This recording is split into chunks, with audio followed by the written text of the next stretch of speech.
Muy buenas tardes, mi nombre es Liliana Paola Díaz Granados Agudelo, estudiante de segundo semestre de Psicología, y vamos a estar neuralizándonos. Las neurociencias han pasado ya bastantes años desde que comenzó su avance. Inició el señor Aristóteles en la Edad Antigua, afirmando que el corazón era el centro del pensamiento y el sentimiento. Luego pasamos a Hipócrates, que analizó la enfermedad sagrada, o sea, la epilepsia, y concluyó que era una lesión en el cerebro, por lo que el cerebro controlaba el movimiento. También decía que el centro de era el centro de las sensaciones y el pensamiento. Cuando llegó Galeno, dijo que no era el cerebro, que el cerebro es el especializado, y se observó que había una parte del cerebro donde se encontraba la información sobre la fascinación, la fantasía, el conocimiento y la memoria.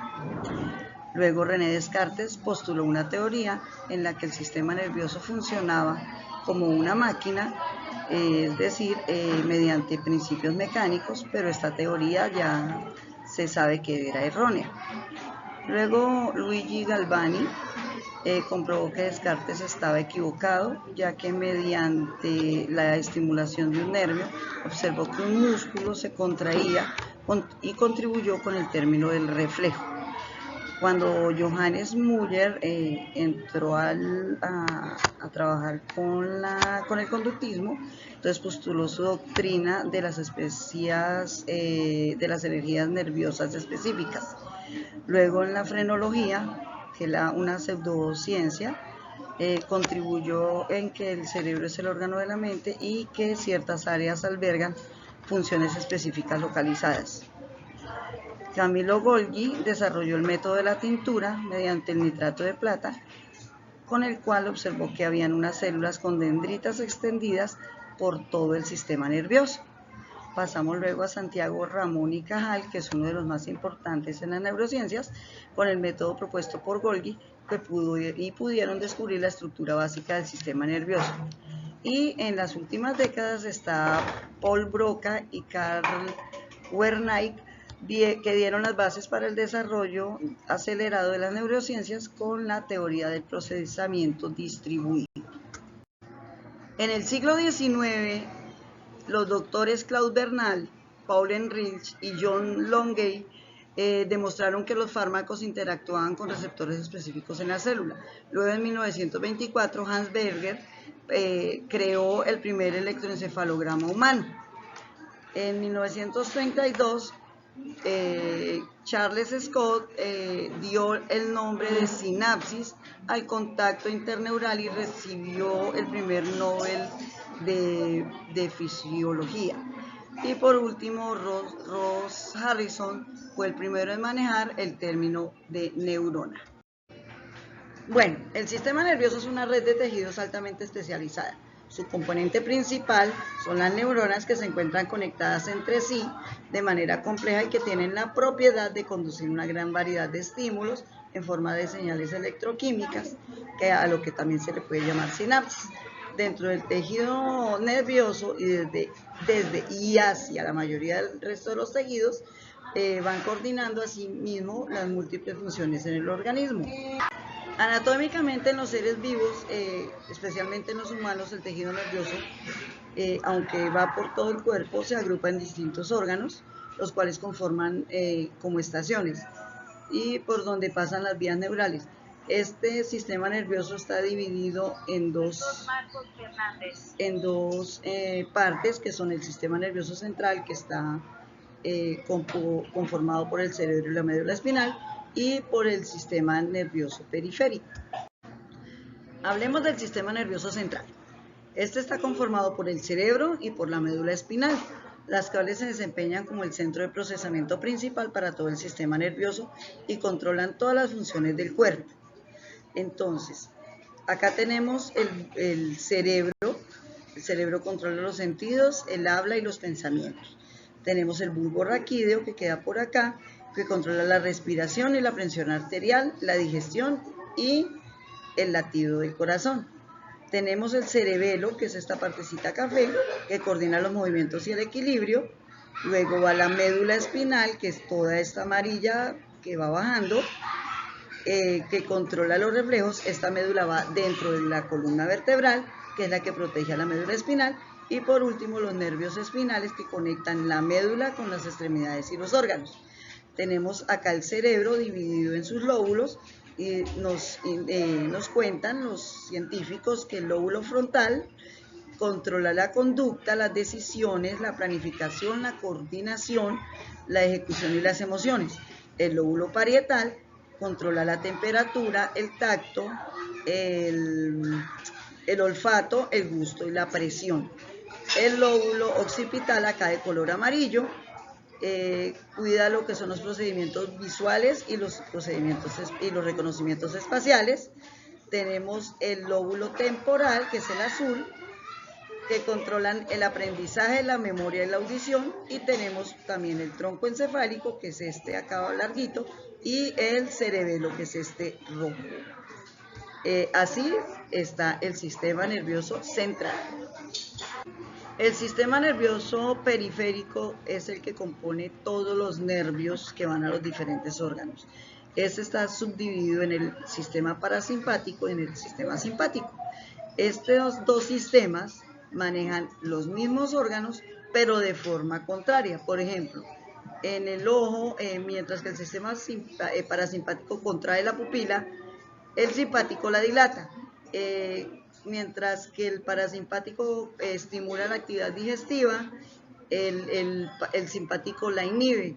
La vejiga la contrae el parasimpático y el otro la relaja. Así, para poder lograr una estabilidad en el cuerpo y un equilibrio. Bueno, en cuanto a anatomía de una neurona o de una glía, que son los dos tipos de células nerviosas, tenemos, por ejemplo, acá el cuerpo de la célula, que es donde están las partes de la mitocondria y el núcleo de la célula. Tenemos las dendritas, que es con las que se unen entre las neuronas para pasarse la información. Tenemos el axón, que es como el cuerpo de la prolongación de las células nerviosas. Y tenemos un soma, que es el cuerpo completo de las células. Miren, acá por ejemplo vemos cuando se unen una neurona con la otra para pasarse la información. Como ya había hablado, hay dos tipos de células nerviosas, que son las neuronas y las gliales. Las neuronas tienen varias funciones. Entre ellas está, primero reciben la información del medio externo, del medio interno y de otras neuronas, para luego llegar con esa información y realizar una respuesta. Después cogen la respuesta y la mandan como una señal a su terminación, y luego la transmiten a otras neuronas, a los ganglios y a otros órganos del cuerpo. Mientras que las gliales, hay varios tipos de gliales, y entonces tenemos varias funciones. Están los astrocitos, que son las células que poseen ramificaciones y están alrededor de los vasos capilares. Forman parte de la barrera hematoencefálica. Tenemos los oligodendrocitos, que son parte de la mielina del sistema nervioso central. Tenemos las células de Schwann, que componen la vaina de la mielina, pero en el sistema nervioso reticular. Tenemos la microglía, que son las células de defensa neural. Los ependimocitos o células ependimarias, que son células que tapizan las cavidades por donde circula el líquido encefalorraquídeo en el sistema nervioso central. Entre las neuronas y las neurogliales o células gliales encontramos algunas diferencias. Por ejemplo, las neuronas tienen dos prolongaciones llamadas axones y las dendritas, mientras que las neurogliales no tienen ninguna prolongación. Las neuronas pueden generar potenciales de acción y las neurogliales no lo pueden hacer. Las neuronas tienen sinapsis químicas que usan neurotransmisores, mientras que las neurogliales no lo pueden. Las neuronas no continúan dividiéndose y las neurogliales sí se dividen. Y Hay unas que son en mayor cantidad que las otras, como son las neurogliales. La teoría o doctrina neuronal de Santiago Ramón y Cajal. Él afirma que las neuronas son las estructuras básicas y funcionales del sistema nervioso y que tienen 4 principios principales, que son: el primero, que es que cada neurona es una unidad definida y no parte de una red continua. La célula es la unidad fundamental del cerebro y elemental para la transmisión de señales. El segundo principio es que las terminales del axón de una neurona solo se comunican con las dendritas en lugares especializados. Eso se llama una sinapsis. El tercer principio es de la especificidad de la conexión, que es cada neurona forma sinapsis y se comunica con determinadas células y no con otras. Y el cuarto principio es la polarización dinámica, que dice que establece que en una neurona las señales eléctricas marchan o fluyen en una sola dirección. Bueno, pasemos a la fecundación, al desarrollo embrionario. La fecundación inicia cuando el óvulo y el espermatozoide se encuentran y forman un óvulo fecundado, como se ve acá. Luego ese óvulo empieza a dividirse y se empieza a llamar cigoto. Entonces hay una división a 2 células, a 4, a 8, a 16 y así vamos avanzando hasta que llegamos a la mórula. ¿Por qué es llamada la mórula? Porque parece una morita. Luego de la mórula, entonces pasamos al blastocito. El blastocito ya pasa al endometrio y al interior del útero y se empieza a implantar, o sea, a agarrarse a las paredes del útero. Entonces este blastocito entonces empieza a producir cambios. Entonces ya aparece, por ejemplo, el trofoblasto, que es la masa celular externa que formará la placenta, y se diferencia de una vez el embrioblasto, que es la parte que formará el embrión.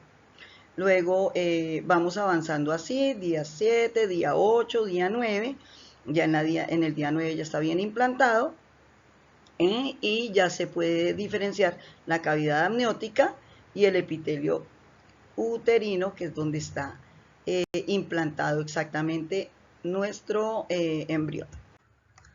Bueno, a partir de la tercera semana ya vemos un desarrollo embrionario mucho más rápido. Por ejemplo, ya vemos migración de células para la formación de algunas de las partes del cuerpo y de los órganos. Por ejemplo, aquí ya vemos que tenemos una placa neural, tenemos un surco natural, una somita, un nodo primario o primitivo. En este ya tenemos un principio de encéfalo, ya tenemos bien marcado el surco neural, y la somita es en el inicio de la formación del sistema nervioso. Ya vamos viendo semana a semana cómo se va formando el corazón, cómo se va, esto es un inicio del primario de los ojos y de los oídos, el corazón empieza ya a latir. Acá tenemos ya un cerebro, en la cuarta semana un cerebro anterior, y tenemos arcos tranquiales.